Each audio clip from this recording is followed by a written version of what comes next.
স্বয়ংসেৱক সংঘ শিৱসাগৰ নগৰে বিগত বৰ্ষৰ দৰে এইবাৰো বিভিন্ন পূজাৰ পিছত শিৱসাগৰ নগৰৰ অলিয়ে গলিয়ে যিবিলাক বিভিন্ন ধৰণৰ মূৰ্তি বিখৰিত হৈ পৰি থাকে, যিবিলাক মূৰ্তিয়ে এটা সমাজত বিশৃংখলিত ৰূপ সৃষ্টি কৰিছে, আমি অতি শ্ৰদ্ধা সহকাৰে পূজা পাঠ কৰোঁ।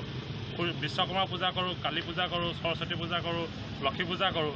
কিন্তু পূজাৰ পিছত এই মূৰ্তিসমূহ বিসৰ্জন নিদি পেলাই কোনোবা গছৰ তলত বা ৰাস্তাৰ দাঁতিত পেলাই থয়, যাৰ দ্বাৰা এটা আমাৰ আধ্যাত্মিক চেতনাত আঘাত পৰিছে।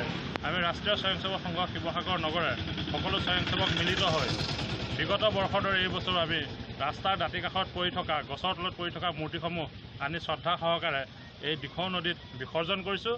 আমি ইয়াৰ মাধ্যমেৰে সমূহ ৰাইজলৈকে এটা বিনম্ৰ অনুৰোধ জনাইছোঁ, যাতে অনাগত দিনসমূহত শ্ৰদ্ধা সহকাৰে পূজা কৰক। পূজা পদ্ধতি কৰাৰ পিছত আকৌ যাতে শ্ৰদ্ধা সহকাৰে নি পেলাই বিসৰ্জন দিয়ে, যাতে এই ৰাস্তাৰ কাষত থকা মূৰ্তিবিলাকত আমাৰ মনত আঘাত নাঘানে।